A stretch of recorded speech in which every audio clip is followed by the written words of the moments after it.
suaminya tu solat. Nampak tak? Maka tiada jadi kafir ia. Dia malas, dia tak sembahyang, dia kata dia malas. Tapi dia ingkar tak kata wajib? Tak. Maka apa? Seorang tu tiada jadi kafir ia orang tu. Ia tu orang seseorang tu lah. Dia tak sembahyang, tapi dia kata apa? Aku malas. Dia tak kata tak wajib.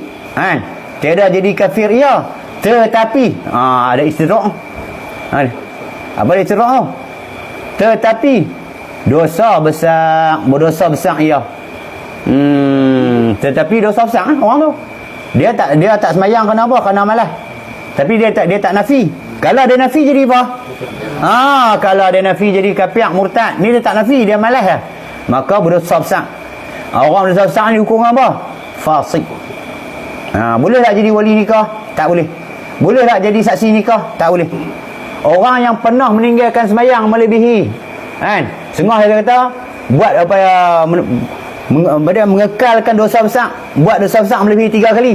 Dalam tengah kitab dia kata apa? Kamu mengekalkan dosa besar lebih 3 kali. Sekarang ni tak sembahyang, lepas tu puasa Ramadan tak buat, lepas tu tinggal lagi sembahyang, maka dihukum apa? Fasik. Orang fasik ni tak sah jadi wali nikah, tak sah jadi saksi nikah. Maka dia ada anak perempuan, anak dia nak jadi wali, maka dia kena bertaubat dulu. Bertaubat kenapa? Menyesal tak mau buat dah, maka baru sah. Tu hukum dia wali.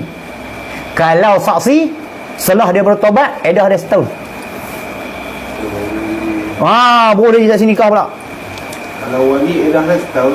Tak. Kalau wali, kalau dia ada anak perempuan, dia nak nikah, maka dia fasik, tak boleh jadi wali.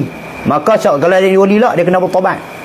Taubat sungguh ingat, tak apalah aku taubat dah ni, esok aku tikar nak buat balik. Tak boleh. Dia kena berazam dia, aku tak mau main dah, aku tak mau buat dah dosa besar ni, aku tak mau tinggal sembahyang dah, tak mau tinggal puasa dah. Nampak tak? Maka dia sah istighfar tu jadi wali.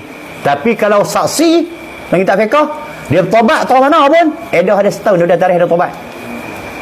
Tuan-tuan saya nak abang tutuin kalau tuan-tuan teman kawan-kawan pergi nikah, dalam majlis tak ada saksi, Tok Imam kata apa?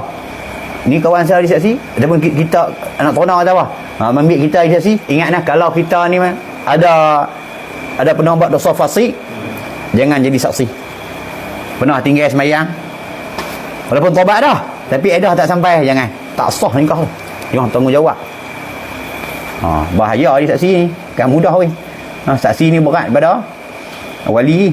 Kalau dia akan saksi dah, boleh tahu. Tak fail nikah tu, terpasah. Solusi dah. Terpasah nikah. Terputus nikah tu. Siapa pernah buat, kena habis-habis kawan tu. Tidak dia duk share dosa kawan tu. No. Kata tok guru saya, kalau dia pernah nikah tu, contoh dia tok mentua dia dulu seorang yang fasik, tapi kalau dia tobat tak apa, dia tengok-tengok pak mentua dia haram tak tobat pun, maka pernikahan dia terpasah. Dulu dia tak tahu nikah. Dia kata, pak mentua aku sampai kelar tak berhenti belaga ayam minum buat semua ni. Mayang boleh tinggal. Macam mana dia jadi saksi? Saksi apa wali?